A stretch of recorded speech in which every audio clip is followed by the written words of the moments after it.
So listen, there is a reason why they say that making your first million is the hardest. And after that, every other million becomes that much easier. And I can tell you this from firsthand experience. I made my first $1 million at the age of 18 and have multiplied it every single year since then. And that's actually what I was thinking about last night.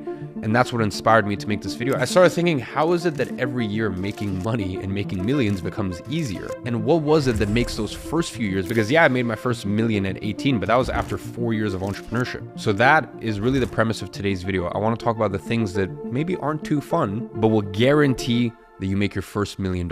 So real quick, I want to just discuss what makes that first million so difficult, just so you understand what stage of the journey you're at. And so that way you also relax and you enjoy the process and you enjoy the journey. You understand that this is a part of your process and it won't always be this hard. And the main reason, the main thing you need to get over is inertia. Inertia is the tendency for objects that are stationary to stay stationary. Let me put it very simply.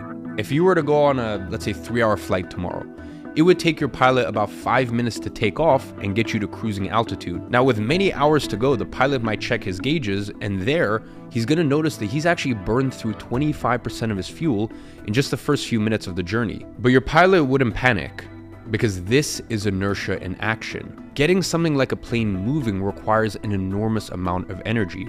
But once it's up in the air, it's actually remarkably efficient. It's just sipping fuel to stay cruising. And that's why millionaires find it so easy to keep earning money. They live at this altitude. They have the resources and the capital to print more. But I say this in the nicest way possible. You're still on the ground. Getting you up in the sky is gonna require a lot of fuel. So that's why in today's video, I'm gonna show you how to overcome your inertia and get you to the cruising altitude of millionaires. Now, the first thing I need you to do is I want you to stop looking at the Musks and the Bezoses of this world. I want you to look at the athletes, the Messis, the Hamiltons, the Federers. Now, you might look at interviews with these guys, marvel at their achievements, and think that nothing would be better than sitting with them at a bar picking their brain. Let me tell you something, because I'm friends with a lot of these athletes. There is no one I would rather speak to less than them, especially in the middle of the season, because they are so monastically focused on their goals, battling fatiguing diets and suffering through intense training regimes, that they are literally the least interesting people in the world. They don't have the time or energy to dedicate to a conversation, and they haven't consumed a piece of popular media in months. You're not going to learn what they think of a film or a celebrity gossip. They are in their bed at 9 p.m. every night and treating their bodies like a temple. In other words, these people aren't well-rounded. They don't do moderation. And guess what?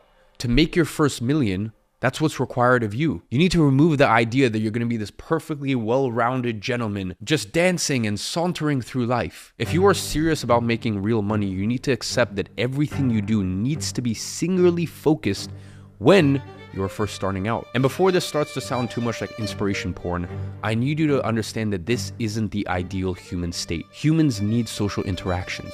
Humans need hobbies. They need every element of the hierarchy of needs fulfilled. But what you'll need to do to overcome inertia is so painful, so repulsive to the human condition, that most people never do it. You need to accept that for the next 6 to 12 months, you're gonna be less well-rounded. You're gonna lose friends. You're not going to learn that language that you've always wanted to, or you're not going to hit your personal bests in the gym. Once you think of your life like that flight, it's easier to understand. You need to sacrifice a hell of a lot of fuel now to cruise at that millionaire altitude later. And I can tell you this is something I personally experienced. 2017 and even 2018 when I made my first million, all the way even to, I'd say, 2019. Those 3 years between 2017, 18, and 19, I had no hobbies. I didn't see my friends. I didn't do anything. And the funny thing is, as my career progressed, I reintroduced those hobbies and I ended up making substantially more money. But for that beginning stage, I had to just focus. That new hobby I wanted to learn? No. Oh, coffee catch-ups with friends? No. Watching some new Netflix TV show? No. When you are first starting out, you just have to be in a season and a period of your life where you say no to absolutely everything and anything that doesn't have a clear correlation to your goals. Now, this video is all about the principles you need to apply to make money. But I also appreciate that there's a lot of you watching this right now wondering, okay, how do I actually make money? And that is why I launched Digital Launchpad. It is the only educational platform in the world created specifically for this reason. Inside of it, you have a selection of 10 programs at the moment, countless ways to make money.